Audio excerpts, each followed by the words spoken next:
Hey everyone, hello, how are you doing? Hope you all are very well and we are also doing great.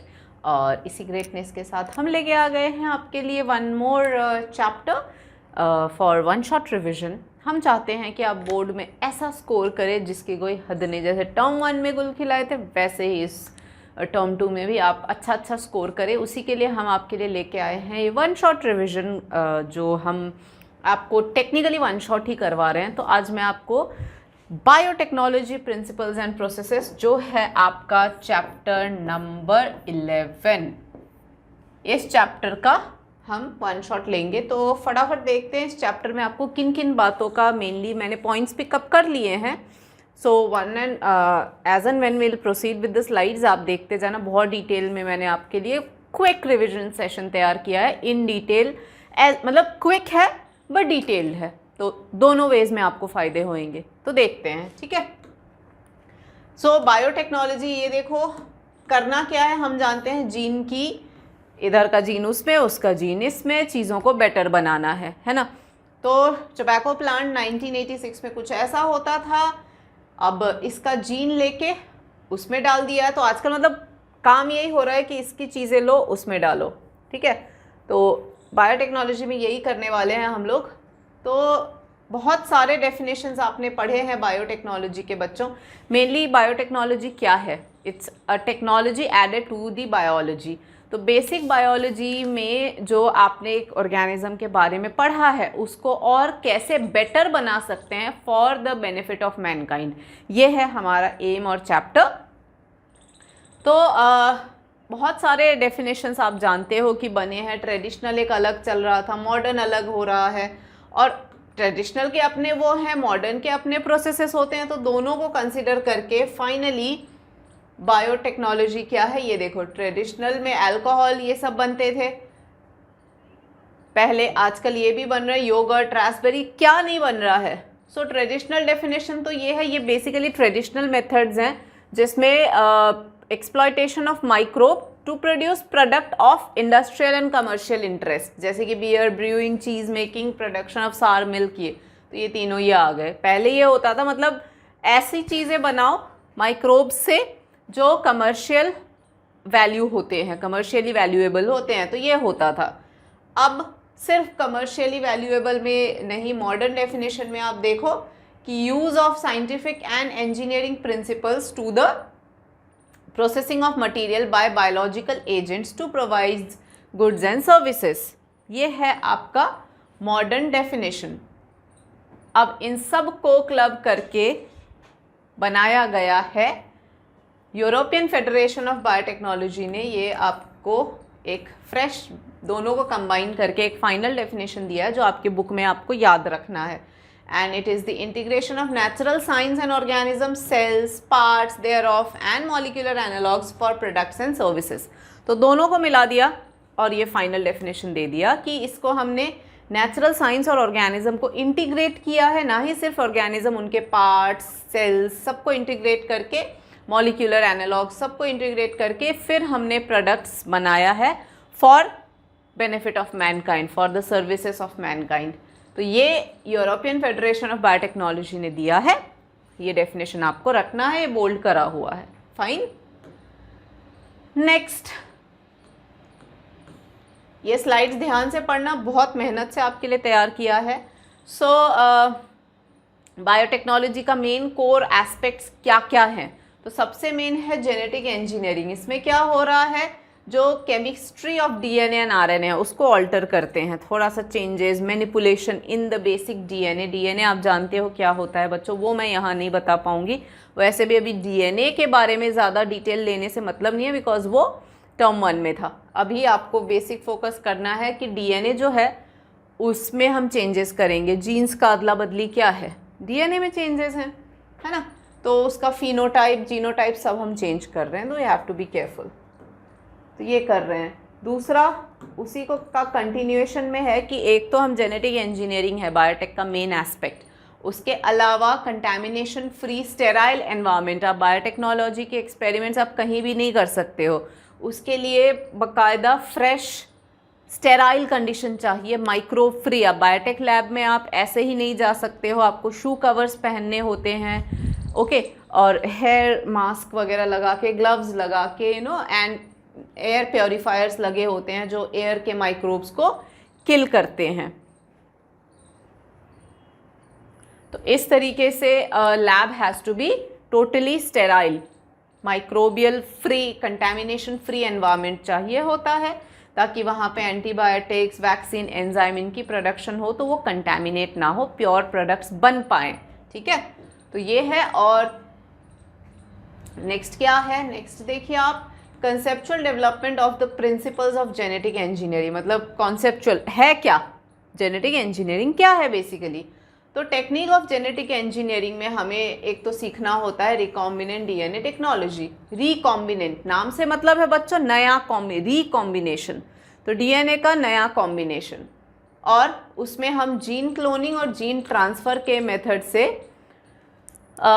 जो problems है genetic engineering, ठीक है, मतलब इसकी मदद से रिकॉम्बिनेंट डीएनए बना ली, फिर जीन क्लोनिंग और जीन ट्रांसफ़र करके हम चीज़ों को आगे बढ़ाते हैं। Isolate and introduce only one or set of desirable gene without introducing undesirable. मतलब अपना एम क्या है कि जैसे हाइब्रिडाइजेशन एक्सपेरिमेंट्स करते हैं बच्चों, तो उसमें हमें पता नहीं होता ना कि क्या कैरेक्टर आने वाला है ऑर्गेनिज्म में। We are not sure about what exact characters are going to come. हम वेट करेंगे, भाई हाइब्रिडाइजेशन होगा, ऑफस्प्रिंग्स आएंगे, फिर उनको सो करके देखेंगे, ग्रो करके देखेंगे क्या क्या आया। इतना टाइम थोड़ी है हमारे पास, तो हम क्या करेंगे, वो जो भी जीन, हमें जो भी क्वालिटी चाहिए उस ऑर्गेनिज्म में, वो जीन लाओ और उसमें डालो, तो हम श्योर होंगे हमने वो जीन डाला है तो वो चीज़ उसमें दिखेगा। काफ़ी टाइम बच जाता है इससे। तो this is what is the aim. ठीक है, तो वही करने वाले हैं हम रिकॉम्बिनेंट डीएनए टेक्नोलॉजी की मदद से। या तो हमने आरडीएनए बनाया और वो उसको डाल दिया हमने, या फिर जीन ट्रांसफ़र कर दिया, जीन की क्लोनिंग करवाई, यही सब करते रहेंगे। तो 3 बेसिक स्टेप्स हैं इन सब के लिए। एक तो डीएनए, भाई पहले डिज़ायरेबल जीन आइडेंटिफाई तो करोगे, ऐसे ही कुछ भी उठा के थोड़े ना डाल दोगे। तो पहला स्टेप है आइडेंटिफिकेशन ऑफ डीएनए। ओके, किसी भी ऑर्गेनिज्म को मॉडिफाई करेंगे तो पहले डीएनए को आइडेंटिफाई करेंगे। After that maintenance of introduced DNA in the host and transfer of DNA into the progeny. तो पहले आइडेंटिफाई करो, फिर वो डीएनए आइडेंटिफाइड को होस्ट में डालो, और फिर उस डीएनए का होस्ट में वो गया, ट्रांसफ़र हुआ, उसमें वो कंटेंट आया नहीं आया, वो सारी चीज़ें मेंटेन करना है। तो ये 3 मेन स्टेप्स हो गए किसी भी ऑर्गेनिज्म को मॉडिफाई करने के लिए। डीएनए आइडेंटिफिकेशन, आइडेंटिफाइड डीएनए का इंट्रोडक्शन, फिर इंट्रोड्यूस्ड डीएनए का maintenance in the host organism. ठीक है, उसके बाद हम क्लोनिंग भी करवाते हैं बच्चों। क्लोनिंग क्या है, एलियन डीएनए जो लिंक करा हुआ है, ऑरिजिन ऑफ रेप्लिकेशन। अब मैं पहले बोल सकती हूँ क्योंकि आप ये चैप्टर एक बार पढ़ चुके हो। तो कोई भी एलियन डीएनए आप जानते हो ओआरआई पे लिंक करा जाता है, क्योंकि ORI is the area origin of replication जो कॉपी नंबर को कंट्रोल करता है, और ओआरआई अगर नहीं हुआ तो रेप्लिकेशन नहीं हो पाएगा, ये आप सब जानते हो। ठीक है, तो this can also be called तो एलियन डीएनए को ओआरआई पे लिंक करा, अब it can replicate and multiply itself in the host organism. क्योंकि आपने ओआरआई पे लिंक किया है, ओआरआई प्रमोट्स रेप्लिकेशन, तो जिस भी होस्ट ऑर्गेनिज्म में इसको लिंक करके डाला गया है रेप्लिकेशन करने के लिए, तो वो ऑर्गेनिज्म में रेप्लिकेट करेगा और खूब सारी अपनी कॉपी बना देगा, और अपने को चाहिए भी वही। तो इट इज़ क्लोनिंग या making multiple identical copies. Cloning क्या होता है, मल्टीपल आइडेंटिकल कॉपीज़ बनाने को हम क्लोनिंग कहते हैं। ठीक है, फिर हमें चाहिए, देखो आरडीएनए के लिए क्लोनिंग किस में करवाओगे, ओआरआई। देखो सीधी सी बात है, मैंने जब आपको पढ़ाया था तब भी आपको ये चीज़ मैंने थोड़ा समझाया था बच्चों कि आप जैसे कि ये हमारा फॉरेन डीएनए है, ये हमारा होस्ट सेल है, ये इसका जीनोमिक डीएनए और ये प्लाज्मिड है। मान लो ये होस्ट को इसमें सीधा डायरेक्टली डाल दिया, ठीक है, इसका कलर चेंज कर देते हैं, इसको रेड कलर। तो ये मान लो ये आइडेंटिफाइड डीएनए है, इसकी हमें कॉपी करानी है, तो इसको मैंने यहाँ लॉन्च कर दिया। अब ये डायरेक्टली कॉपी हो जाएगा क्या इस बैक्टीरिया के अंदर? नहीं होगा। क्यों नहीं होगा? No ORI। तो फिर हमें क्या करना पड़ेगा? बेसिक प्रोसेस मैंने आपको सिखा रखा है। हमें करना होगा कि पहले तो प्लाज्मिड को बाहर निकालो, फिर इसको कट करो, तो ऐसा आया। फिर इसके साथ में आप क्या करो? लाइगेट करो ये फॉरेन DNA और फिर इसको वापस यहाँ डालो, right, and then it will copy. तो यही होता है ना क्लोनिंग। तो जीन क्लोनिंग करानी है तो ऐसे कराना रहेगा, ठीक है। तो उसके लिए यानी कि अपने को रिक्वायर्ड होगा ये प्लाज्मिड। प्लाज्मिड क्यों? क्योंकि डायरेक्ट DNA हम डाल नहीं सकते, क्योंकि कॉपी होगा नहीं, क्योंकि ऑरिजिन ऑफ रेप्लिकेशन कोई भी टुकड़े ऑफ DNA के किसी टुकड़े में ORI नहीं होता। तो ऐसी चीज़ के साथ में लाइगेट करना होगा जो ORI जिसमें होता है। तो फिर नीड आ जाती है वेक्टर की। तो हमें चाहिए होता है प्लाज्मिड, क्योंकि उसके पास होता है ऐसा ORI। दूसरा, प्लाज्मिड पहले निकाला, कट लगाया, फिर DNA जो जीन ऑफ इंटरेस्ट है उसमें लगाया।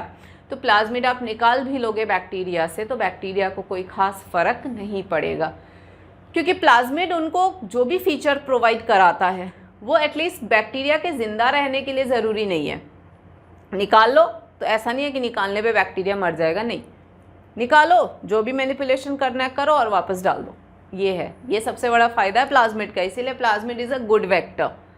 तो देखो, construction of first rDNA emerged with the possibility of linking, जो मैंने आपको कहा कि प्लाज्मिड के साथ में वो लिंक कर देते हैं, और इट हैज़ एंटीबायोटिक रेजिस्टेंस। सबसे अच्छी बात है कि ऐसी जगह पे लिंक की जाती है जहाँ पे ऑलरेडी कोई फीचर प्लाज्मिड का होता है।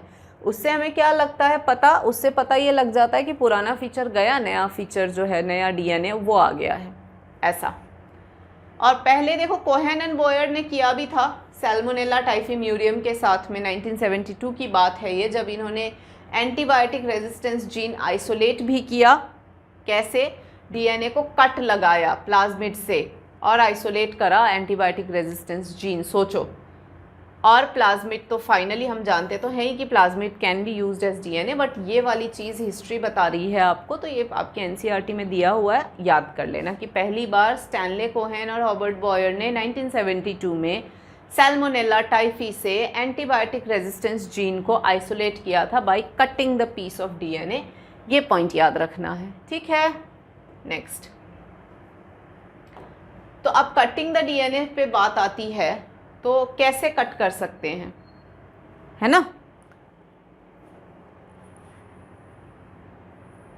तो कटिंग कैसे कर सकते हैं? तो cutting can be done at specific location bye molecular scissors, that is restriction enzymes. ये आप जानते ही हो कि इस चैप्टर का सबसे मेन जो नई बात है वो है रेस्ट्रिक्शन एंजाइम्स और इनके काम करने का तरीका। हालांकि मैं आपको जब भी पढ़ाया है, पहले भी तो हमेशा से यही बोलती आ रही हूँ मैं कि ये चैप्टर ऐसा है जो आपने पढ़ा ही 12th में है, शुरुआत ही इसकी 12th में हुई है। तो इसीलिए पढ़ना, मतलब ये चैप्टर पे फोकस थोड़ा ज़्यादा करना पड़ता है, क्योंकि अगर आप ह्यूमन हेल्थ और माइक्रोब उठाओ, सबके बारे में बेसिक्स आपकी पहले से बनी हुई है। ऑर्गेनिज्म एंड पॉपुलेशन, बायोडाइवर्सिटी उठाओ, वो तो ऐसा है जो हमेशा से पढ़ते आ रहे हैं। बेसिक्स दोनों यूनिट्स के बने हुए हैं पहले से, बस उसको और अपने को रिवाइज करना है। बट इस चैप्टर का तो बेसिक्स भी आपका 12th में बनता है और रिवीजन भी 12th में करना है, इसीलिए एक्स्ट्रा फोकस इस पूरे यूनिट पे अपने को करना है ना। तो इसीलिए ध्यान से सुनते जाना। पढ़ाते समय भी मैंने खूब इस बात का आपको गाना गाया है, और अभी भी वही चीज़ मैं वापस बता रही हूँ आपको। तो be careful with the unit. तो रेस्ट्रिक्शन एंजाइम है जिसका काम है कट लगाना, ठीक है। कट पीस ऑफ DNA को प्लाज्मिड DNA से लिंक कर देते हैं और प्लाज्मिड DNA को वेक्टर के तौर पे काम करवाया जाता है। वेक्टर क्या है? व्हीकल जो DNA को कैरी करके आगे लेके जाएगा, है ना। तो दे एक्ट एज व्हीकल्स और वेक्टर्स। यहाँ पे वही बता रहे हैं कि linking of antibiotic resistance gene with plasmid vector became possible with DNA ligase. मतलब लिंकिंग, कटिंग तो रेस्ट्रिक्शन एंजाइम से हो गया, लेकिन फॉरेन DNA को लिंक कैसे करोगे? तो फॉरेन DNA को लिंक कर पाते हैं, एक एंजाइम है जिसका नाम है DNA लाइगेस। इस एंजाइम से लिंकिंग पॉसिबल है, किसी भी DNA को कहीं भी लिंक करने का काम ये कर देगा। Okay, so this makes a new combination of circular autonomously replicating DNA created in vitro and is known as recombinant DNA। तो बेसिकली हुआ क्या, बेसिकली हुआ ये, मैं आपको बताऊं, जैसे सपोज ये बैक्टीरिया है ओरिजिनल, इसका ये जेनेटिक डीएनए और इसका ये प्लाज्मिड डीएनए, ओरिजिनल बैक्टीरिया है। मैंने आपको बताया डायरेक्ट कोई भी आप जीन ऑफ इंटरेस्ट बैक्टीरिया में डालो कॉपी नहीं होगा क्योंकि ओआरआई नहीं है। तो हमें क्या करना पड़ेगा, हमें ये प्लाज्मिड निकालना पड़ेगा बाहर। तो प्लाज्मिड निकल गया तो पीछे से बैक्टीरिया कैसा हो गया, ओके बोथ आर, पीछे से बैक्टीरिया हो गया, प्लाज्मिड ये बाहर निकला और पीछे से बैक्टीरिया ये लो ऐसा हो गया बिना प्लाज्मिड के, ठीक है। उसके बाद में हम लगाएंगे कट, तो ये हो गया ऐसा, फाइन। अब इधर से आया जीन ऑफ, इधर आया जीन ऑफ इंटरेस्ट,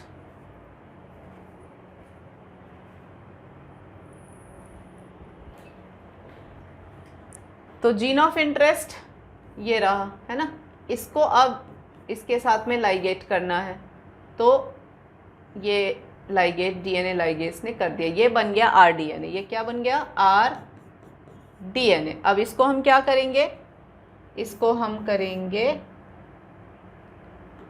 इसको लॉन्च करेंगे होस्ट सेल में।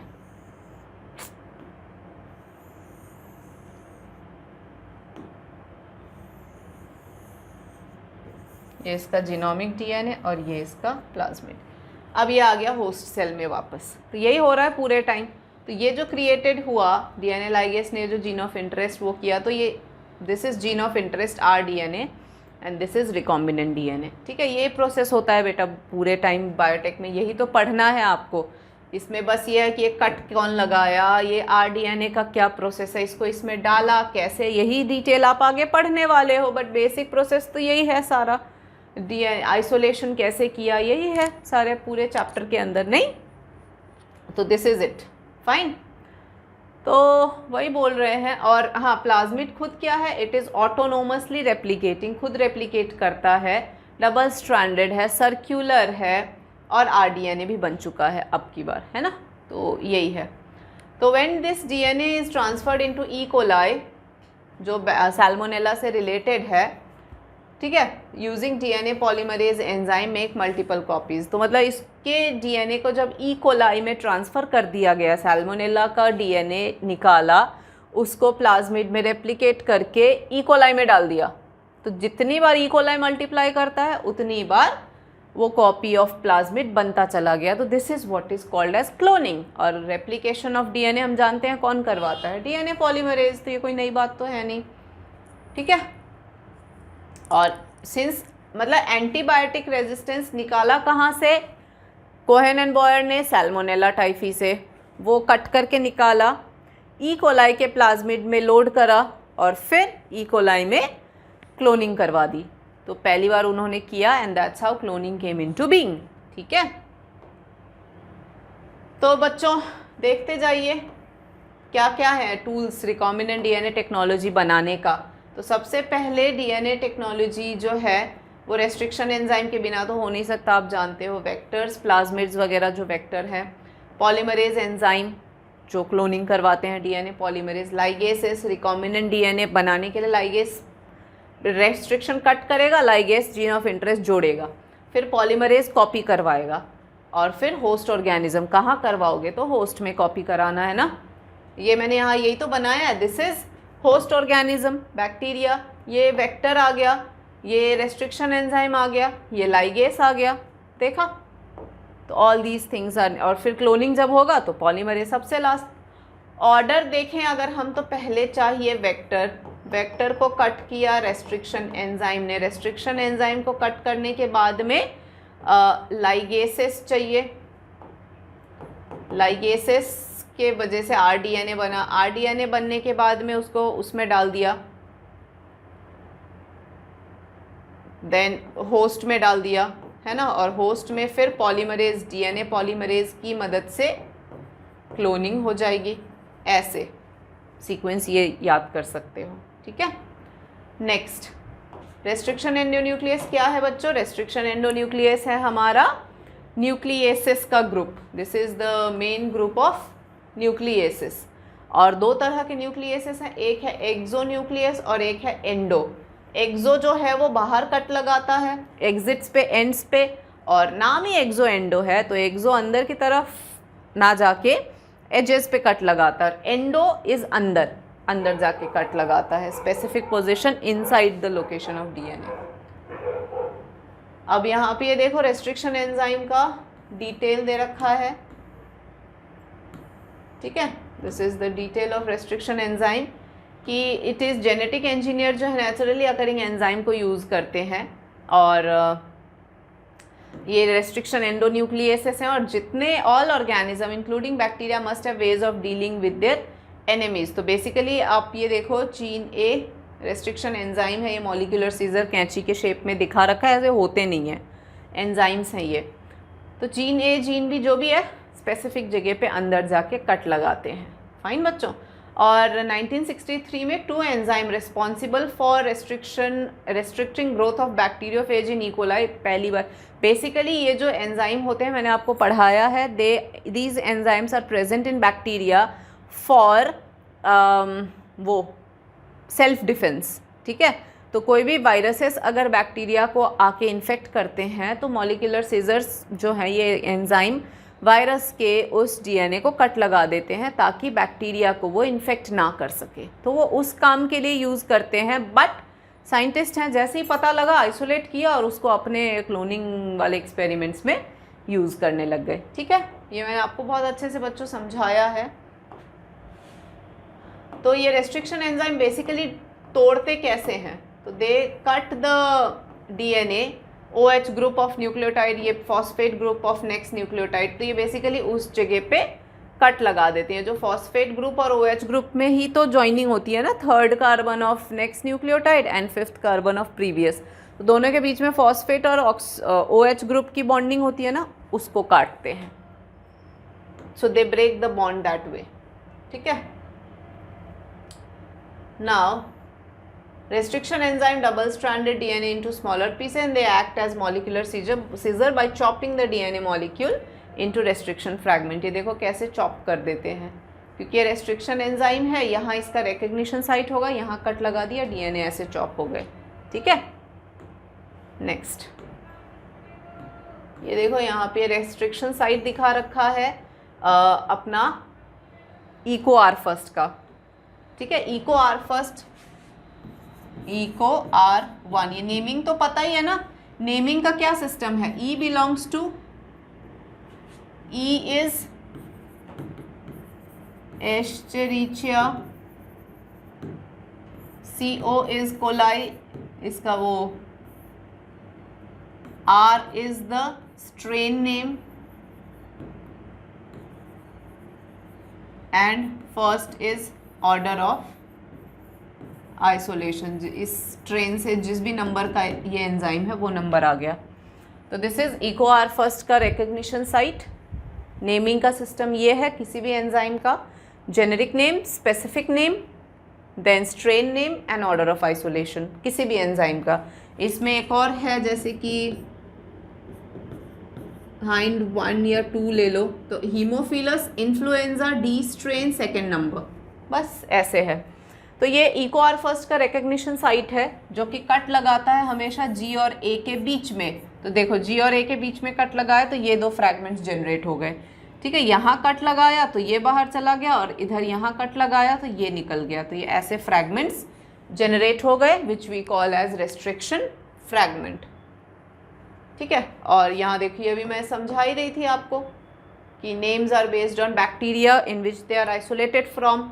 इको आर फर्स्ट जो है वो देखो एस्चेरिचिया का E जीनस नेम, स्पीसीज का CO आ गया, R का RY13 स्ट्रेन का नाम है एंड फर्स्ट आइडेंटिफाइड ऑर्डर, ठीक है। तो ये आ गया नेमिंग का system, genus and specific name किसी भी बैक्टीरिया का, then strain and then order of isolation.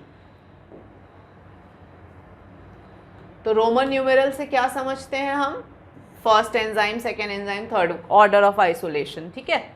तो इस पे तो ज़्यादा ध्यान नहीं देना है, मेन है recognition site of Eco R first. तो जैसे कि ये मान लो ये DNA सीक्वेंस चल रहा है, ये थ्रू आउट चल रहा है, तो यहाँ पे ये देखो, ये है इसका रिकग्निशन साइट, ये जो बॉक्स के अंदर है, और यहाँ पे जी और यहाँ पे कट लगा रहा है। तो this is a recognition site. और रिकग्निशन साइट आपको पता है पैलिंड्रोम होना चाहिए, यानी इधर से पढ़ो तो भी सेम, इधर से पढ़ो तो भी सेम, है ना। तो रिकग्निशन साइट की एक खासियत होती है, मतलब restriction enzyme can not cut anywhere, they can cut only एक तो रिकग्निशन साइट्स पे। रिकग्निशन साइट क्या है? ये वो साइट हैं जो एंजाइम पहचानते हैं और कट भी वहीं लगाएंगे, ओके।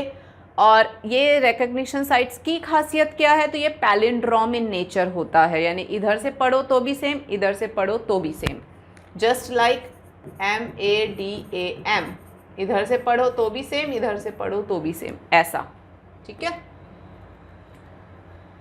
कभी कभार कट्स देखो, अब जैसे इको आर फर्स्ट में कट लगाया, तो इको आर फर्स्ट में जब कट लगाया तो जी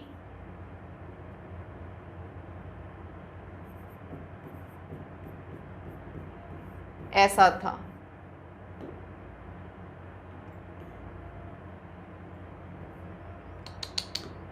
जी, है ना। एक फ्रैगमेंट ऐसा था और दूसरा फ्रैगमेंट कैसा था?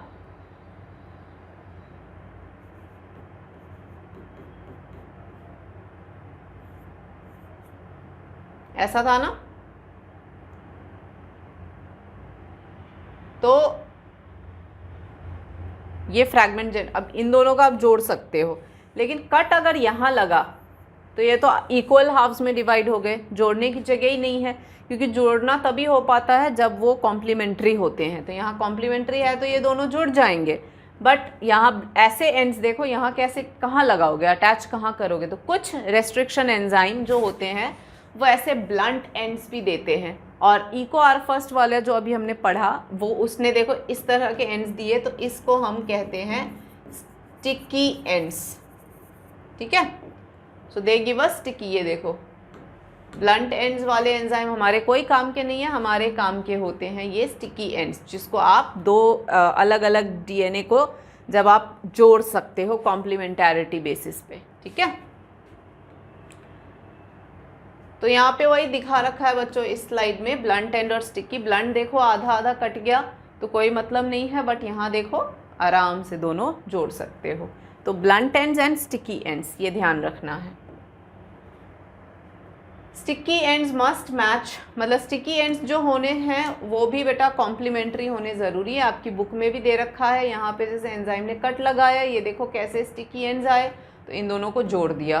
तो कॉम्प्लीमेंट्री होंगे तभी जुड़ेंगे। डीएनए को और कोई भाषा नहीं समझ आता है, वहाँ कोई फेविक्विक काम नहीं करता है, ये सिर्फ कॉम्प्लीमेंटैरिटी के बेसिस पे ही लिगेशन हो पाएगा, ये आपको ध्यान रखना है। Blunt and sticky ends again concept is same, तो वी कैन प्रोसीड। ये सबके रिकग्निशन अलग अलग enzyme with the recognition sites दे रखे हैं, जैसे ये ALU फर्स्ट, आर्थ्रोबैक्टर ल्यूटियस करके है एक बैक्टीरिया, उसका है, तो ये ब्लंट एंड दे रहा है। He3 भी ब्लंट एंड दे रहा है। BMH1 जो है वो स्टिकी दे रहा है। Hein3 स्टिकी दे रहा है। EcoArfa स्टिकी दे रहा है। तो ये आप देख सकते हो sticky ends and blunt ends of different restriction enzymes. So separation and isolation of DNA fragments.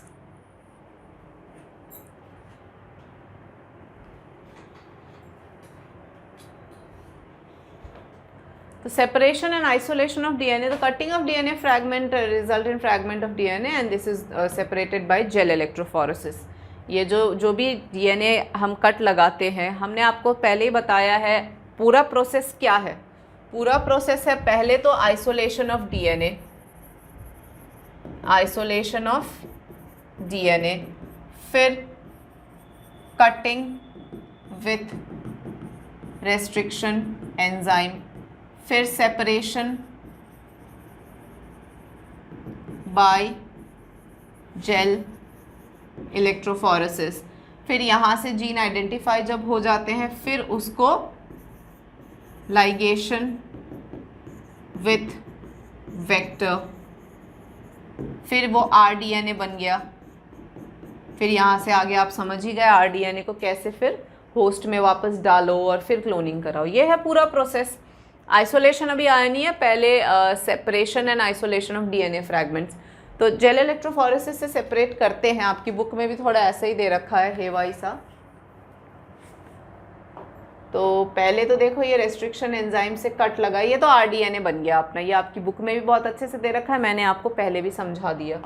So this is not needed, this also your book has it, जहाँ पे पूरा आरडीएनए टेक्नोलॉजी का डायग्रामेटिक रिप्रेजेंटेशन है, जहाँ ये foreign DNA आ गया, ये अपना वेक्टर डीएनए है। फॉरेन डीएनए को और वेक्टर डीएनए दोनों को सेम रेस्ट्रिक्शन एंजाइम से कट लगाना पड़ता है, क्योंकि फिर स्टिकी एंड्स एक तो जनरेट करने हैं, दूसरा कॉम्प्लीमेंटैरिटी। तो सेम रेस्ट्रिक्शन एंजाइम यूज़ करोगे तभी तो कॉम्प्लीमेंट्री वाली कॉन्सेप्ट को फॉलो होएगा, है ना। उसके बाद इसको इस पे यहाँ पर अटैच कर दिया है, ये देखो, ठीक है, यहाँ पर अटैच करा। अटैच करने के बाद ये आरडीएनए बन गया, this is your rDNA. RDNA को फिर ट्रांसफॉर्म कर दिया बैक्टीरिया में, अब ये क्लोनिंग करवा रहा है। That's it, the whole rDNA technology. तो सेपरेशन एंड आइसोलेशन का अब कंटिन्यू करते हुए बच्चों हम लोग देखते हैं यहाँ पर कि cutting of endonuclease result in fragment, they can be separated by gel electrophoresis and fragments. आप जानते हो gel electrophoresis they are DNA negatively charge होता है, तो they can be separated only by forcing them to move towards anode under the electric field. और movement के लिए जैसे मैंने आपको पढ़ाते समय भी समझाया था कि आपको अगर स्केटिंग करनी है तो आप कोई रफ पथरीले उस पर स्केट नहीं कर सकते हो, आपको एक प्रॉपर स्मूथ सरफेस चाहिए। वैसे ही डीएनए को मूव करवाना है तो आप कहीं भी मूवमेंट नहीं करा सकते हो। आपको मूवमेंट करवाने के लिए बच्चों प्रॉपर उसको एक मैट्रिक्स देना होता है, and the famous matrix is given by this agarose, जो कि एक सीवीड से मिलता है अपने को। ये एक पॉलीसैकेराइड है जो छलनी के जैसे काम करता है, डीएनए इस पे स्मूथली मतलब मूव कर सकता है, ठीक है। तो सीविंग इफेक्ट की वजह से ये डीएनए को एक एप्ट सरफेस देता है मूवमेंट के लिए, और एगरोस एक पॉलीसैकेराइड है जो सीवीड जेलिडियम से ऑब्टेन्ड होता है। तो ये देखो, ये आपका जेल इलेक्ट्रोफोरेसिस टेक्निक है, जिसमें क्या किया जाता है, ये नेगेटिव एंड है, ये जो वेल्स होते हैं इसी में डीएनए को लोड किया जाता है। ये वाला एंड नेगेटिव होता है, ये वाला एंड पॉजिटिव होता है। This is cathode, this is anode, और साइज़ के बेसिस पे ये मूव करते हैं, ठीक है। साइज़ के बेसिस पे मूव करते हैं, क्योंकि larger the fragment slower they move, smaller the fragment farther they move. अब डायग्राम में भी यही बता रखा है। अच्छा, इसको विजुअलाइज करने के लिए इथीडियम ब्रोमाइड यूज़ होते हैं। जेल जो होता है ना, ये जेल है, इस जेल को इथीडियम ब्रोमाइड से स्टेन किया जाता है ताकि डीएनए को फिर उसके बाद यूवी लाइट में देखा जा सके। अब देखना एक आगे, ये देखो, ये तो हो गया आपका, दिस इज़ डीएनए फ्रैगमेंट जो कि सेपरेटेड, जहाँ पे ये वेल्स हैं, डीएनए फ्रैगमेंट यूँ डाल दिया, अब ये मूव कर जाएंगे, ठीक है।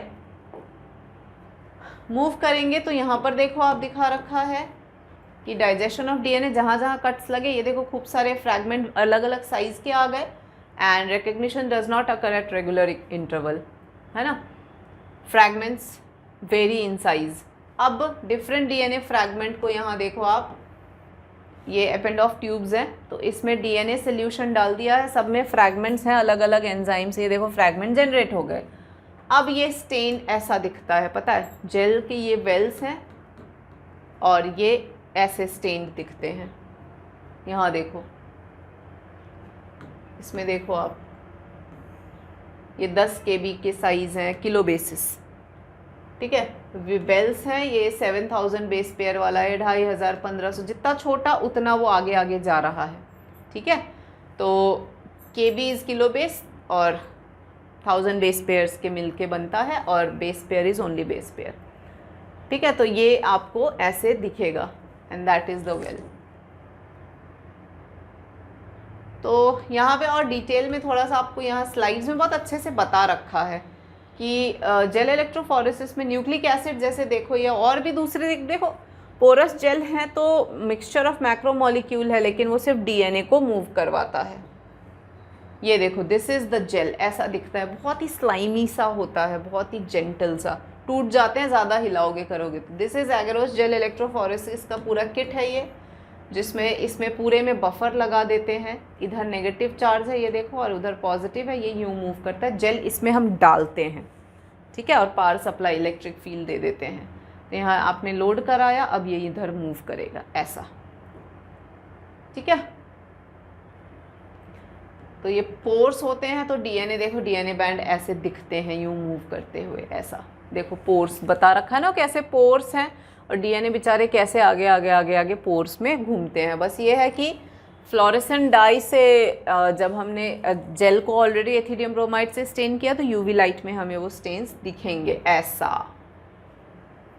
ठीक है, ऐसा दिखता है डाई करने के बाद में ना। This is the look that we get fluorescent dye, ठीक है बच्चों, यूवी लाइट में। तो साइज़ तो मैंने बता ही दिया आपको कि जितना वो साइज़ छोटा उतना वो फार्दर मूव करेगा, जितना वो बल्कि होगा उतना स्लो मूव करेगा। This is the already done. So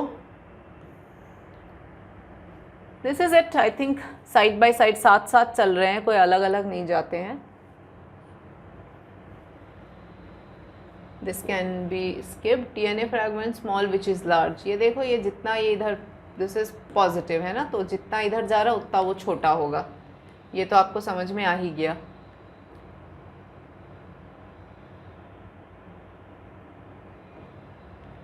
now coming to the cloning vector. Cloning vector यानी कि डीएनए को आपने सेपरेट कर लिया, अब आप उसको कहाँ लाइगेट करोगे? वेक्टर के साथ में। तो वेक्टर में ऐसी क्या क्या खासियत होनी चाहिए जिसकी वजह से उसको हम एक वेक्टर बुला सकें या बोल सकें? तो वेक्टर में सबसे पहले होना चाहिए ऑरिजिन ऑफ रेप्लिकेशन। ये क्या है? तो ऑरिजिन ऑफ रेप्लिकेशन एक वो सीक्वेंस है जहाँ पर रेप्लिकेशन चालू होता है बच्चों। It is the location of DNA sequence where the replication starts and it also controls the copy number, मतलब कितनी कॉपी हो सकती है वो भी ये नोट करता है, ठीक है। So if one wants to recover many copies of target DNA, it should be cloned in a vector which support high copy number. अगर आपको मान लो 100-150 कॉपीज़ चाहिए तो ऐसे प्लाज्मिड चूज़ करो जिसकी ORI 100-150 कॉपी सपोर्ट कर सकता है, क्योंकि 10 का भी करता है, 50 का भी करता है, 80 का भी करता है, ऐसे अलग अलग नंबर्स हैं। तो आपको कितनी चाहिए उतना आपको चूज़ करना होगा। सो 2 कॉमन वेक्टर्स, पहला हमारा है, सबसे फेमस वेक्टर है हमारा बैक्टीरियल डीएनए प्लाज्मिड्स हो गए, जो कितनी कॉपी सपोर्ट करता है उसके हिसाब से, और दूसरा है ये बैक्टीरियोफेज। इसके भी हम एज अ वेक्टर इसको हम यूज़ करते हैं, बस सबसे ज़्यादा मोस्टली जो प्लाज्मिड है उनको यूज़ करते हैं, तो आप जानते ही हो। और ये है आपका plasmid Bolivar and Rodriguez PBR 322, sequence number of plasmid 322 क्या है? सीक्वेंस नंबर आ गया। और इसमें सबसे इंपॉर्टेंट क्या फीचर्स हैं? It has ampicillin resistance, it has tetracycline resistance, और ये आपका अलग अलग रेस्ट्रिक्शन एंजाइम के रेस्ट्रिक्शन साइट्स हो गए, ठीक है। दूसरा इसके पास में होना चाहिए सेलेक्टेबल मार्कर, मतलब किस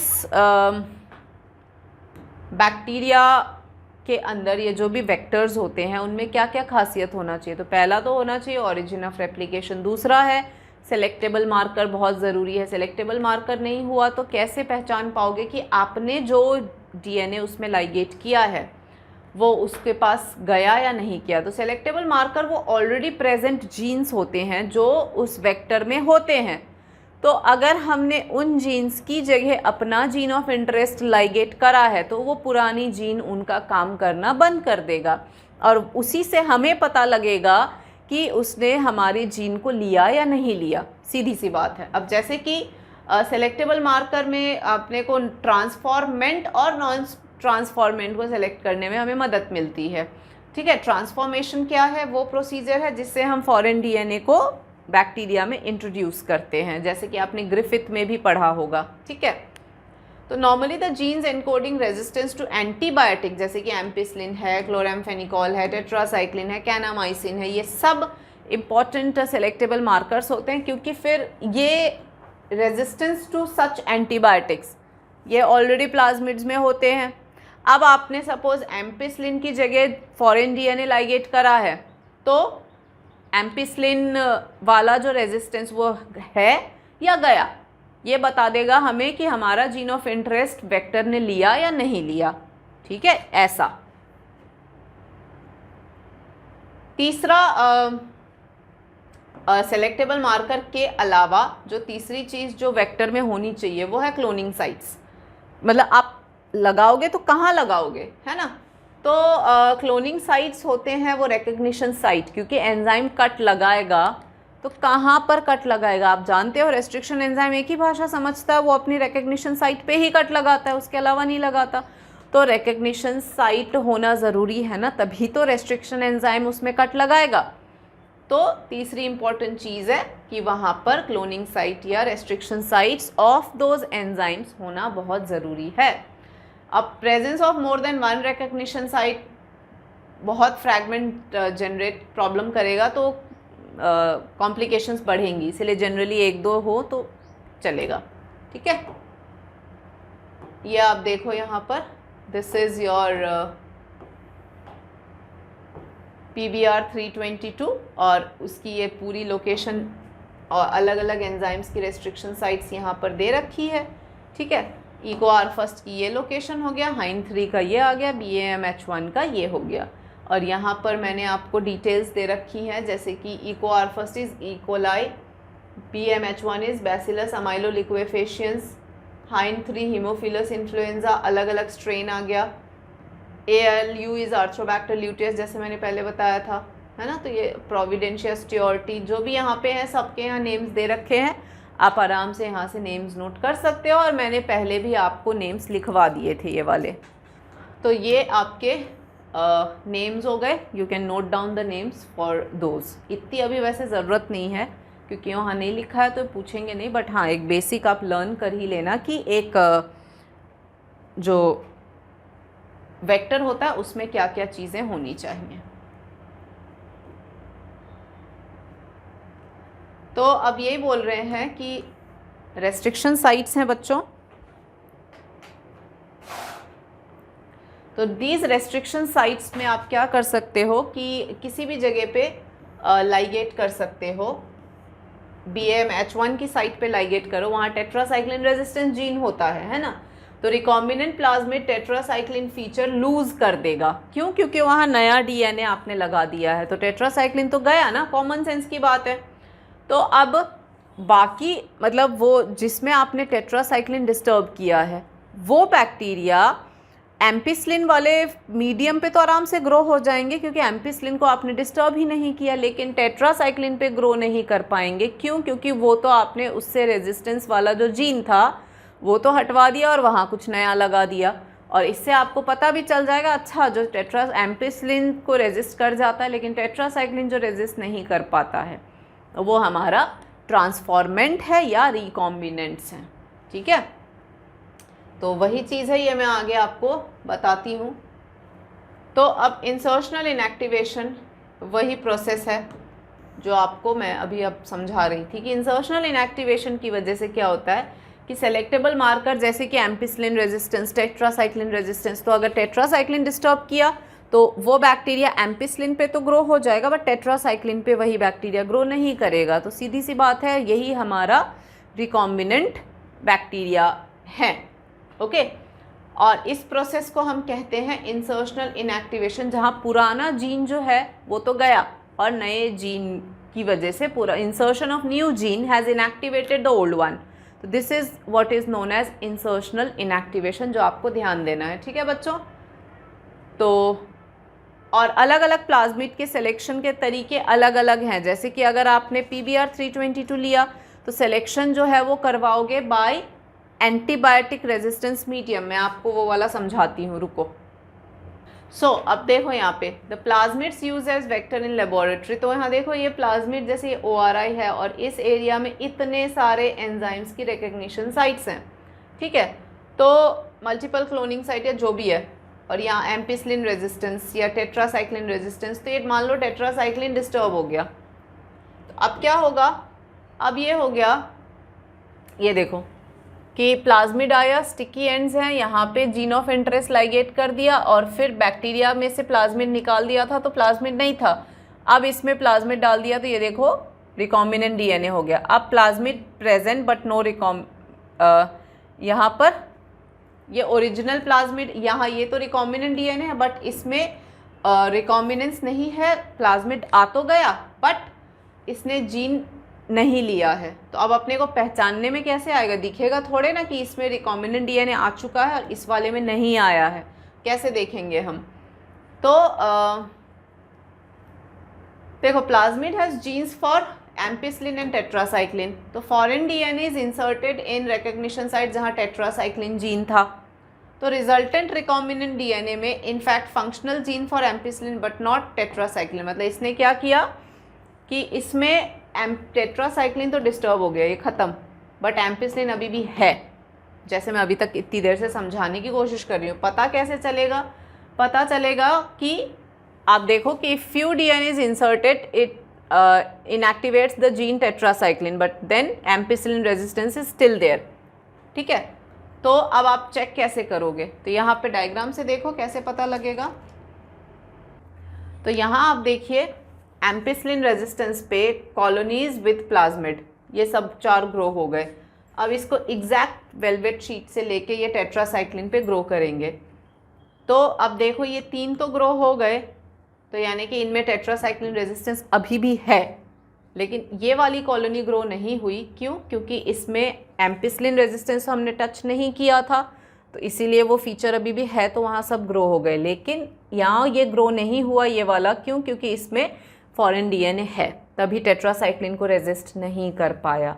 तो वही तो है ना, यहाँ टेट्रासाइक्लिन इंटैक्ट है तो वहाँ आ गए, यहाँ भी आ गए, लेकिन यहाँ टेट्रासाइक्लिन डिस्टर्ब्ड है तो यहाँ पर नहीं आया। तो दिस इज़ रेप्लिका प्लेटिंग, तो this is your recombinant DNA, ऐसे हम सेलेक्ट करते हैं इंसर्शनल इनएक्टिवेशन। तो दिस इज़ रेप्लिका प्लेटिंग, ठीक है। वेलवेट शीट यूँ लिया, फिर एग्जैक्ट पेस्ट यहाँ पर कर देते हैं, ठीक है।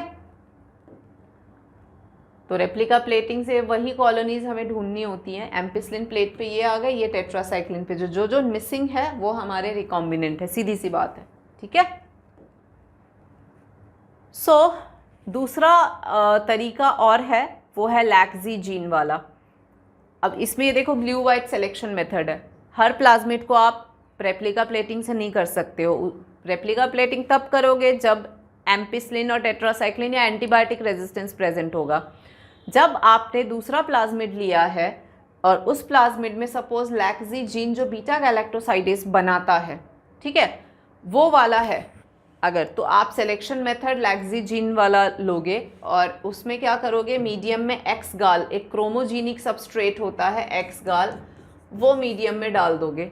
उससे क्या होगा, अगर क्योंकि इस लैक्सी जीन में हमने जीन ऑफ इंटरेस्ट डाला है, यानी लैक्सी जीन इनएक्टिवेट हो जाना चाहिए, तो आप देखो ये ब्लू वाइट कॉलोनीज बन जाती हैं। तो जो वाइट कॉलोनीज हैं ये वो हैं जिनमें लैक्सी जीन इनएक्टिवेटेड है, इसीलिए ये वाइट हैं। क्योंकि जो ब्लू कॉलोनीज है उसमें लैक्सी जीन जो है वो अभी भी एक्टिवेटेड है, अभी भी है, डिस्टर्ब नहीं हुआ है, और लैक्सी जीन बीटा गैलेक्टोसाइडेस नाम का एंजाइम अभी भी बना रहा है और बीटा गैलेक्टोसाइडेस एक्स गाल के साथ रिएक्ट करता है और इसी वजह से ब्लू कलर की कॉलोनीज वो देता है, ठीक है। तो ये है ब्लू वाइट सिलेक्शन मेथड। तो इससे भी हम चेक कर सकते हैं कि हमारा जो बैक्टीरिया है उसने फॉरेन डीएनए लिया या नहीं लिया। तो ये 2 तरीके हैं फॉर सिलेक्शन ऑफ रिकॉम्बिनेंट्स, ठीक है बच्चों। तो वही है, bacteria do not have contain vector as medium contain antibiotic, colonies form the colour. मैंने आपको सीधा सा समझा दिया है, इसमें कोई ज़्यादा दिमाग लगाना ही नहीं है। रेस्ट्रिक्शन एंडोन्यूक्लियस है, कट लगाया, फॉरेन डीएनए यहाँ लाइगेट कर दिया, लाइगेट करने के बाद में अब देखो यहाँ पे फॉरेन डीएनए है और यहाँ पे कुछ भी नहीं हुआ है, तो ये वाले तो ब्लू कलर देंगे, ये वाले वाइट कलर देंगे, सीधी बात है, ठीक है। सो लैक्सी जीन ये देखो इस तरीके का कल्चर प्लेट जो है वो दिखता है, ठीक है। सो genetic bacteria recombinant and screen पे ऐसा, तो इट्स जस्ट दिस, ठीक है बच्चों।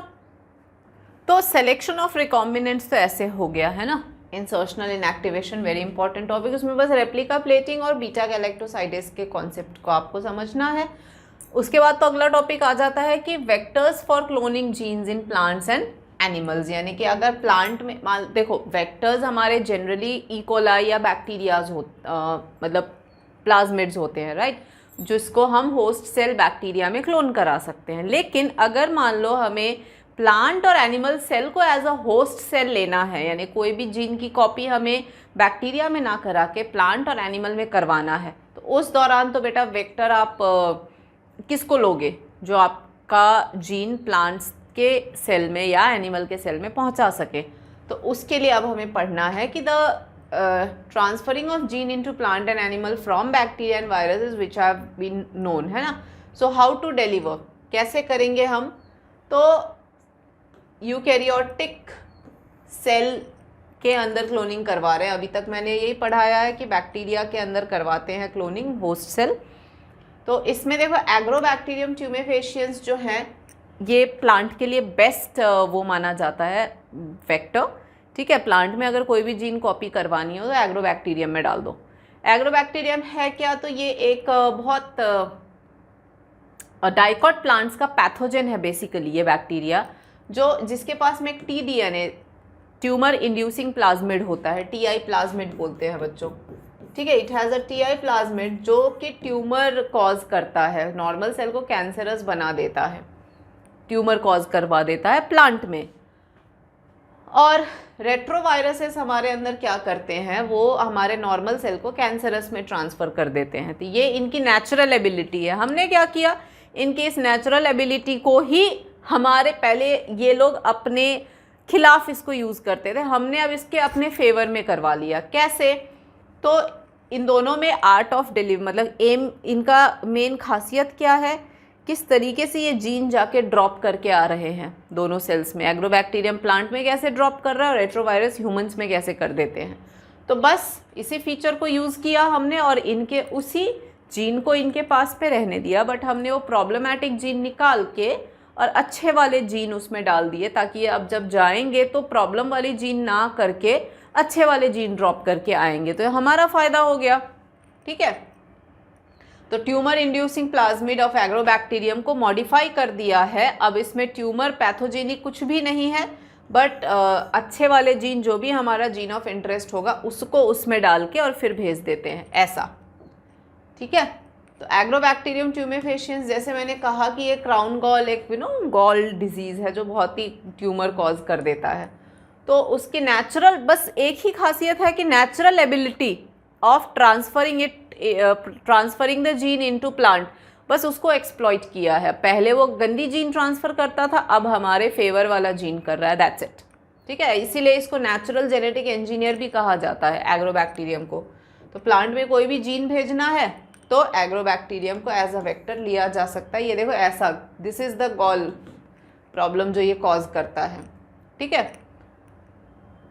तो ये है, ये देखो कैसे गॉल डिजीज़ कैसा दिख रहा है, ये कोई मामूली नहीं है। Tumefaciens gall is not a tiny thing, देखो कैसा दिखता है। तो ये थोड़ा सा इन्होंने डिटेल बताया, वैसे आपको इस डिटेल की ज़रूरत नहीं है, बस आपको ये बोला, यहाँ दिखाया जा रहा है कि कैसे ट्यूमर इंड्यूसिंग जीन है। तो यहाँ पे उसको तो हटा दिया और उसकी जगह ऑक्सिन, साइटोकाइनिन, राइट बॉर्डर जो भी है ये सब इन्होंने, बॉर्डर तो खैर मार्जिन हो गया, ऑक्सिन, साइटोकाइनिन, ओपाइन करके हार्मोन्स है जो प्लांट को चाहिए, तो इसमें डाल दिया और भेज दिया। तो अब ये अच्छा काम करता है। तो अब देखो यहाँ पे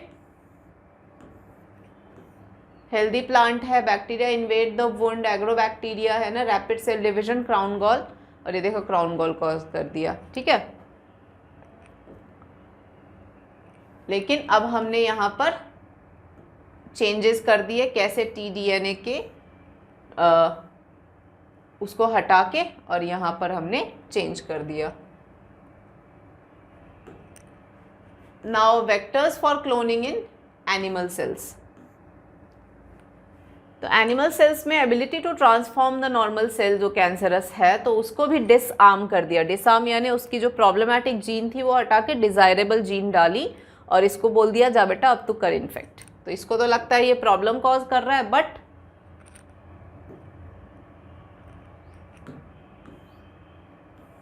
सो after this we learn about competent host, यानी कि कैसे आपने जो भी वेक्टर डीएनए में जो भी जीन ऑफ इंटरेस्ट लाइगेट किया है उसको अब होस्ट सेल में भेजना है कि नहीं? यही करा ना हमने, जीन ऑफ इंटरेस्ट लिया, वेक्टर लिया, दोनों को जोड़ा, आरडीएनए बनाया। अब वापस इस आरडीएनए को वापस होस्ट सेल में डालेंगे हम क्लोनिंग के लिए। तो वो कैसे करेंगे? उसके लिए हमें होस्ट डीएनए को कॉम्पिटेंट बनाना होगा, यानी कि it has to take up that DNA. ठीक है, तो टेकअप कैसे करेगा? तो उसको हम ट्रीट करते हैं कैल्शियम क्लोराइड सोल्यूशन से। डाइवेलेंट कैटायंस होते हैं जो ट्रांजिएंट पोर्स क्रिएट करते हैं होस्ट सेल में और फिर सराउंडिंग डीएनए ले लेते हैं। ये ट्रांसफॉर्मेशन इस प्रोसेस को बोलते हैं बच्चों। ठीक है, तो कैसे करते हैं वो देखो। Recombinant DNA they can be forced into the cells by incubating them. पहले तो आइस पे डाला, फिर 42 डिग्री का हीट शॉक दिया, फिर वापस आइस पे डाला। तो इससे क्या होता है, रिकॉम्बिनेंट डीएनए बैक्टीरिया, क्योंकि वो पोर क्रिएट कर दिया ना डाइवेलेंट कैटायन कैल्शियम क्लोराइड डालने से, पोर्स क्रिएट हो गए। अब वो पोर को बार बार दोबारा जुड़ने नहीं देते हैं। तभी तो कभी आइस कभी हीट, कभी आइस कभी हीट करके वो पोर दोबारा जुड़ने नहीं देते और इतनी देर में जो सराउंडिंग डीएनए वो ले लेता है। This is what is known as transformation.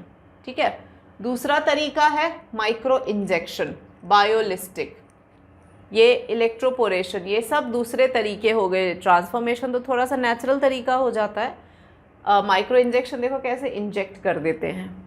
Okay, micro injection जो होता है वो mainly for animal cells, animal cells के लिए माइक्रो इंजेक्शन है। बायोलिस्टिक्स ये देखो जीन गन, इसमें टंगस्टेन या गोल्ड या टंगस्टेन से डीएनए को कोट करके फिर हाई वेलोसिटी से बॉम्बार्ड करते हैं।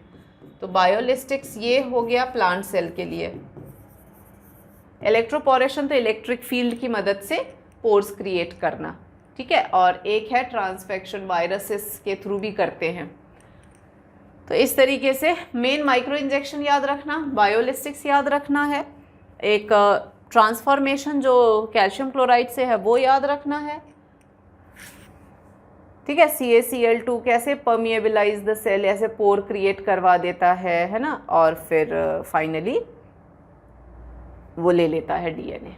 ये है calcium chloride. Then you have micro injection, micro projection, sorry, this is biolistics, जो जीन गन होता है जिसमें ये बुलेट जैसा डीएनए से कोट कर देते हैं टंगस्टेन या high velocity particle of टंगस्टेन, DNA से कोट करके और फिर सेल के अंदर भेज देते हैं। प्लांट में करते हैं उस तरीके से, देख लो आप। ठीक है, this is gene gun. Then you have micro injection, ये माइक्रोस्कोप में देखा जाता है, एनिमल सेल के लिए होता है, मैंने जैसे कहा। तो micro injection is done in animal cell. तो micro injection, gene gun, disarmed pathogen भी होते हैं, रेट्रोवायरस और एग्रोबैक्टीरियम, उनसे भी आप डीएनए भेज सकते हो होस्ट सेल में। उसके अलावा कैल्शियम क्लोराइड का ट्रीटमेंट, ट्रांसफॉर्मेशन, वो सब हो ही गया है। तो अब आगे आते हैं पॉलीमरेज चेन रिएक्शन पे। आई थिंक इसके पहले आपकी बुक में वो दे रखा है आइसोलेशन ऑफ डीएनए। तो डीएनए आइसोलेशन कैसे कर सकते हैं? तो आसान सा है भाई, डीएनए तोड़ तोड़ के अंदर जाना है। बस ये है कि अगर फंगल डीएनए यूज़ करना है तो काइटिनेस से आपको सेल वॉल तोड़ना है फंगस का। अगर प्लांट सेल होता है, लेना है डीएनए उसका, तो सेल्यूलेस से तोड़ो।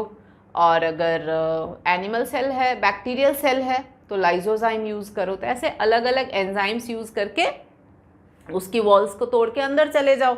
अंदर के जो भी डेब्रीज, सेल्यूलर डेब्रीज होते हैं, उनको उनके एंजाइम से ट्रीट करो। जैसे आरएनए के लिए आरएनएसेस, प्रोटीन्स के लिए प्रोटीएसेस, है ना, अलग अलग एंजाइम से बस ट्रीट करके सबको डिसॉल्व करते जाओ और फाइनली डीएनए को उठा लो। That's it, that's how we isolate the DNA. अच्छा, अब डीएनए जो आइसोलेट किया मान लो बहुत कम है क्वांटिटी में, एक्सपेरिमेंट के दौरान गुम भी हो सकते हैं, गायब भी हो सकते हैं। तो ऐसे केस में हम क्या करेंगे? ऐसे केस में हम यूज़ करेंगे PCR technique, polymerase chain reaction, जिसमें क्या होता है, जिसमें होता है कैरी म्यूलिस ने इन्वेंट किया था। ये जेरोक्स मशीन है डीएनए का। तो कोई भी डीएनए अगर बहुत कम है तो इससे फोटोकॉपी करा लो उसकी। This is carry Mullis. ठीक है, अब पॉलीमरेज चेन रिएक्शन देखो, पीसीआर में डीएनए डाला थोड़ा सा और इतनी सारी कॉपी बन के निकल जाती है। ठीक है, so it's a technique to amplify the DNA. तो इसमें क्या किया जाता है, इसमें पहले इसकी नीडेड चीज़ें क्या है, प्राइमर्स होते हैं, क्योंकि आप जानते हो डीएनए पॉलीमरेज ही डीएनए बना, कॉपी कौन करेगा, फोटोकॉपी मशीन तो है वो, लेकिन काम वही होता है जो बॉडी के अंदर होता है, ठीक है। तो इट नीड्स डीएनए पॉलीमरेज। अब डीएनए पॉलीमरेज की आप खासियत जानते हो, शुरू से शुरू नहीं कर सकता, उसको प्राइमर चाहिए, तो प्राइमर इज नीडेड। टक polymerase is DNA polymerase of Thermus aquaticus bacteria. क्यों लिया, क्योंकि ये हीट स्टेबल है, किसी भी हीट टेम्परेचर को ये बियर कर सकता है, क्योंकि पीसीआर में बहुत सारा टेम्परेचर का रिक्वायरमेंट होता है। जैसे डीनेचुरेशन जो है, ये देखो आप, ये 3 स्टेजेस हैं, डीनेचुरेशन, एनीलिंग और एक्सटेंशन। तो डीनेचुरेशन जो होता है ना बच्चों, वो हाई स्पीड पे देख रहे हो आप 95 डिग्री सेल्सियस पे होता है। तो ये हीट बियर करने के लिए हमारा डीएनए तो 37 डिग्री के पार गया, ख़त्म हो जाएगा। तो दैट्स वाई वी नीड टक पॉलीमरेज, जो इस लेवल के टेम्परेचर को झेल सकता है। उसके बाद में प्राइमर एनीलिंग के दौरान 55 डिग्री पे ले आते हैं, तो भी तो हमारे बॉडी से तो हाई ही है। उसके बाद प्राइमर एनील हो जाते हैं, फिर एक्सटेंशन का प्रोसेस डीएनए पॉलीमरेज करवाता है, वो 72 डिग्री पे हो रहा है देखो, तो ह्यूमन पॉलीमरेज तो हैंडल ही नहीं कर सकता। तो इस दौरान टक polymerase is needed for handling such high temperature, ठीक है। So this is your diagram of your book also. तो डीनेचुरेशन, एनीलिंग, पहले डीएनए तोड़ो, मतलब सेपरेट करो, फिर प्राइमर लगा दो, और फिर डीएनए पॉलीमरेज से एक्सटेंड करवा दो। ऐसे जितनी साइकिल्स आपको चाहिए, जैसे फोटोकॉपी मशीन में नहीं होती है कि जो पेपर लगा दो, फिर जितनी कॉपीज़ चाहिए उतनी कॉपीज़ आप उसमें मेंशन करो तो करके दे देगा, वैसा ही है। So this is another way of showing it, बहुत क्लियर है, देख लो आप। सो 1 complete cycle less than 2 minutes, सोचो इतना फास्ट होता है, ठीक है। तो ये इसको आप बार बार रिपीट कर सकते हो, और बहुत सारे 1 बिलियन डीएनए कॉपीज़ इन लेस देन 3 आवर्स बन सकते हैं। ये देखो यहाँ पे 2 साइकिल, 3 साइकिल, 4, 10, 20 साइकिल के बाद कितनी मॉलिक्यूल्स बन गए, जस्ट इमेजिन, ठीक है। तो डीनेचुरेशन, एनीलिंग एंड एक्सटेंशन, उसी का देखो एक्सटेंड करा हुआ है यहाँ पे। देन टक पॉलीमरेज, हीट स्टेबल, क्यों लिया, तो भाई ये हीट स्टेबल होता है, Thermus aquaticus, and replicates 1000 base pair in less than 10 seconds at 72 degree Celsius. तो एफिशिएंट भी बहुत है, ठीक है। 2 प्राइमर के डिफरेंट सीक्वेंस क्यों होते हैं, क्योंकि ऑब्वियसली 3 प्राइम 5 प्राइम का कॉन्सेप्ट होता है ना भाई। अब जैसे कि वो डीएनए पॉलीमरेज सिर्फ 5 to 3 में रन होगा, तो इधर से रन होगा, तो इधर का प्राइमर का ये सीक्वेंस है। अब इधर 3 to 5 इधर आएगा, तो इसका प्राइमर का उल्टा, तो 2 अलग अलग सीक्वेंस चाहिए अपने को, है ना। सो अब आपने समझ लिया ना आरडीएनए में क्या क्या प्रोसीजर हो गया। एक आइसोलेशन कर लिया, मैंने बता दिया, जो भी सोर्स होगा उस हिसाब से उसका आप एंजाइम यूज़ करना है। फंगी है तो काइटिनेस, बैक्टीरिया है तो लाइजोजाइम, प्लांट है तो सेल्यूलेस। एंजाइम्स पूरे टाइम एंजाइम ही यूज़ करेंगे, पहले वॉल्स ब्रेक करेंगे, फिर अंदर के डेब्री को भी एंजाइम से, प्रोटीएसेस, आरएनएसेस, इनकी मदद से सबको हटाएंगे, फिर फाइनली डीएनए तक पहुँचेंगे और उसको आइसोलेट करेंगे, ठीक है। उसके बाद उसको फ्रैगमेंट्स में कट करेंगे यूजिंग रेस्ट्रिक्शन एंजाइम, फिर डिज़ायर्ड फ्रैगमेंट को जेल इलेक्ट्रोफोरेसिस करके सेपरेट करके आइसोलेट कर लेंगे जो भी हमें चाहिए। उसके बाद वेक्टर के साथ लाइगेट करेंगे, फिर रिकॉम्बिनेंट डीएनए में ट्रांसफ़र, उस आरडीएनए जो बन गया उसको होस्ट में ट्रांसफ़र करेंगे, फिर होस्ट का कल्चर करेंगे ताकि डिज़ायर्ड प्रोडक्ट हमें मिल सके, ठीक है। ये है पूरा स्टेप्स ऑफ बायोटेक्नोलॉजी प्रिंसिपल। या ही गया आपका आइसोलेशन ऑफ डीएनए। जैसे मैंने कहा कि काइटिनेस है ना, आरएनएसेस को प्रोटीएस, आरएनए को राइबोन्यूक्लिएसिस यानी आरएनएसेस से ट्रीट करो, प्रोटीन्स को प्रोटीएसेस से ट्रीट करो, दूसरे जो भी मतलब मॉलिक्यूल्स हैं अनवांटेड सबको ट्रीट करके हटाते जाओ ताकि अंत में आपको सिर्फ डीएनए मिले, ठीक है।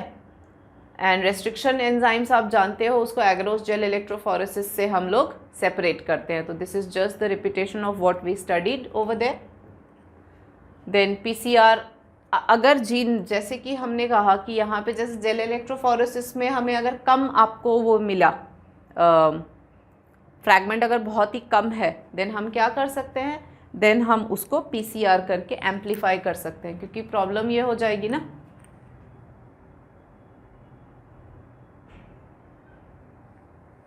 क्योंकि प्रॉब्लम ये हो जाएगी कि फिर कम रहेगा तो क्या बोलते हैं, गुम सकता है ना, तो we need to amplify it. Amplification के लिए PCR ये ऑप्शनल स्टेज होता है। अगर बहुत कम है तो PCR कर लो, अगर नहीं है, कम ठीक ठाक अमाउंट ऑफ DNA है तो फिर रहने दो ऐसा।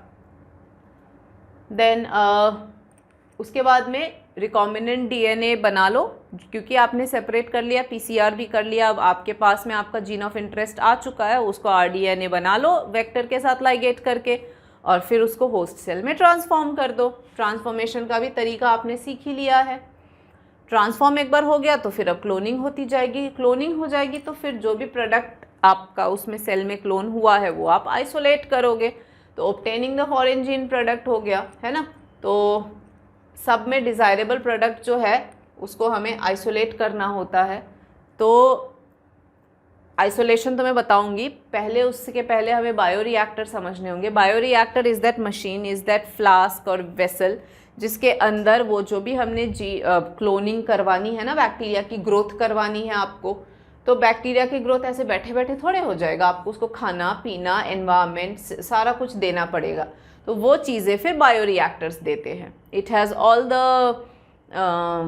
क्या बोलते हैं materials which is important for growth of bacteria, या जो भी आपने वो लिया है होस्ट सेल, तो they have all those materials, तो उसको यूज़ करके बैक्टीरिया या फिर जो होस्ट सेल है वो ग्रो करता है और प्रोडक्ट आपको दे देता है। सो यही है ना, bioreactor provides optimal condition for achieving desired product by optimum growth condition, जो जैसे टेम्परेचर है, pH है, सबस्ट्रेट है, सॉल्ट, वाइटामिन, ऑक्सीजन, सब कुछ इसको प्रॉपरली दे दिया जाता है ताकि वो फिर ग्रो कर सके। ठीक है, ये दो तरह के बायोरिएक्टर्स हैं। आप देखो pH maintenance is very important, ज़रा सा pH में चेंज आया माइक्रोब ग्रो करना बंद कर देते हैं, तो इसीलिए pH कंट्रोल बहुत ज़रूरी है। बायोरिएक्टर को हमेशा स्टेरलाइज करना बहुत ज़रूरी है, क्योंकि मैंने कहा ज़रा सा स्टेरलाइजेशन मिस करोगे तो बायोरिएक्टर्स मतलब कंटैमिनेट हो जाएंगे आपके प्रोडक्ट, तो स्टेरलाइजेशन बिकम्स वेरी इंपॉर्टेंट और इनको स्टीम से स्टेरलाइज किया जाता है। उसके बाद इम्पेलर है, वो मिक्सिंग चाहिए, मिक्सिंग करोगे तो फोम पैदा होगा, फोम आना अच्छी बात नहीं है, इसीलिए फोम ब्रेकर लगाए जाते हैं। ठीक है, और यहाँ से स्टेराइल एयर पास होता है ताकि वो हवा, एरोबिक माइक्रोब्स होते हैं, एयर यूज़ करके दे कैन ग्रो। उसी का ये स्पार्ज्ड स्टर्ड टैंक बायोरिएक्टर है, that is simple stirred tank bioreactor, this is sparged stirred tank bioreactor. ये थोड़ा बेटर है क्योंकि इसमें देखो ऑक्सीजन का देख रहे हो आप कितना ज़्यादा सरफेस एरिया है, जितना ज़्यादा ऑक्सीजन उतनी मिक्सिंग अच्छी और उतना प्रोडक्ट अच्छा बनेगा। ठीक है, ये है। So this is a bioreactor, जिस मतलब उसी का थोड़ा ओपन्ड पोर्शन है, एजिटेटर है, सेंसर, थर्मल जैकेट सब लगा हुआ है इसमें। तो फ्लास्क में करोगे तो ये लैबोरेटरी स्केल पे रहेगा, बायोरिएक्टर में कमर्शियली बहुत हाई लेवल होता है। ठीक है, ये बिल्कुल स्मॉल स्केल है, इसमें दो तरीक़ों से करा जाता है। एक है बैच कल्चर, मैंने आपको ये पढ़ाया है वैसे बच्चों। एक होता है बैच कल्चर और एक होता है कंटीन्यूअस कल्चर। बैच कल्चर तो तब जब कम करना होता है तब मोस्टली वो वाला करेंगे, या फिर ये वाला भी करेंगे अगर बल्क प्रोडक्शन लेकिन बहुत ज़्यादा नहीं है तो एक बैच में बना के ख़त्म कर दिया। बट कंटीन्यूअस कल्चर सिस्टम वो होता है कि बायोरिएक्टर में एक तरफ प्रोडक्ट निकालते जाओ, दूसरी तरफ सप्लाई करते जाओ, तो आपका वो जो प्रोडक्शन का जो स्पीड है वो थ्रू आउट एक कांस्टेंट स्पीड से प्रोडक्शन चलता रहता है, तो स्पीड मेंटेन्ड रहती है। दैट इज़ व्हाट इज़ ये कंटीन्यूअस कल्चर सिस्टम। तो इन दो तरीक़ों से बच्चों प्रोडक्शन मोस्टली होता है, और उस दौरान मतलब माइक्रोब्स हैं इनिशियली वो लैग फेज में रहते हैं, धीरे धीरे ग्रो करते हैं, फिर आते हैं एक्टिव एकदम लॉग एक्सपोनेंशियल और फिर कांस्टेंट पे आते हैं। ठीक है, तो हायर यील्ड्स के लिए कंटीन्यूअस कल्चर जो है वो ज़्यादा फेवरेबल माना जाता है। और दिस इज़ हाउ वॉल्यूम्स 100 से लेके 1000 लीटर तक के बायोरिएक्टर आते हैं, जैसा जितना प्रोडक्ट बनाना है उस हिसाब से चलता है। उसके बाद में डाउनस्ट्रीम प्रोसेसिंग होती है कि बायोरिएक्टर में जब प्रोडक्ट बन गया तो बनने के बाद में उसको कैसे हम आइसोलेट करेंगे प्रोडक्ट, क्योंकि काम ख़त्म, हमें जितना बनाना था वो बन चुके हैं, तो अब आइसोलेशन करना है, उसी को हम डाउनस्ट्रीम प्रोसेसिंग बोलते हैं। जो भी प्रोडक्ट हमारा बन चुका है उसको आगे मार्केटिंग के लिए लेना भी पड़ेगा। तो अगर सेल्स, माइक्रोब के सेल, कभी कभार क्या होता है कुछ माइक्रोब सेल के बाहर अपना प्रोडक्ट बना के निकाल देते हैं, जैसे कि फंगी, एंटीबायोटिक्स, वो बनाते हैं तो एंटीबायोटिक अपने सेल में नहीं रखते, बाहर रिलीज़ करते हैं। तो ऐसे केस में जब माइक्रोब्स हम वो करेंगे, ग्रो करेंगे, तो हमें मीडियम रिक्वायर्ड होगा, माइक्रोबियल सेल्स रिक्वायर्ड नहीं होगा, क्योंकि सेल में तो कुछ है ही नहीं, जो है वो मीडियम में मिलेगा। तो सेंट्रीफ्यूज करो, सेल्स को हटाओ, न्यूट्रिएंट लो। लेकिन अगर प्रोडक्ट इंट्रासेलुलर है, माइक्रोब ने बना के अपने सेल के अंदर ही रखा है, तो फिर सेंट्रीफ्यूज करो और सेल को लो और फिर सेल ब्रेक करके फिर प्रोडक्ट निकालो। तो यही सब स्टेजेस जो होती हैं या स्टेप्स होती हैं वो डाउनस्ट्रीम प्रोसेसिंग कहलाती हैं, कि आप प्रोडक्ट कैसे निकाल रहे हो। तो वही कह रहा है, आफ्टर कंप्लीशन ऑफ बायोसिंथेटिक यानी production, it is series of steps, processes को इसको सब्जेक्ट किया जाता है ताकि आपको प्रोडक्ट मिल जाए और उसकी मार्केटिंग हो सके। तो series of separation and purification के स्टेप्स को डाउनस्ट्रीम प्रोसेसिंग कहते हैं, ठीक है। और फिर उसके बाद वही ट्रायल्स वगैरह, जैसे ड्रग्स बनते हैं, आपने देखा भी होगा वैक्सीन की कैसे ट्रायल्स होती हैं, तब जाके मतलब ट्रायल्स, टेस्टिंग्स, ये सब होते हैं। फाइनली जब सब अप्रूव हो जाता है then they are ready for marketing, ठीक है। तो डाउनस्ट्रीम प्रोसेसिंग में बेसिकली क्वालिटी कंट्रोल चेक वगैरह सब बाद में होता है।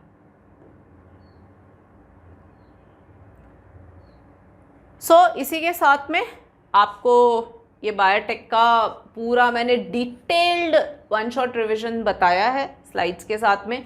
ध्यान से बस आप इन स्लाइड्स को देखो, जो भी मैंने आपको बताया उसको सुनो, and you will be ready for the chapter. On this note, it's a goodbye. You all take care.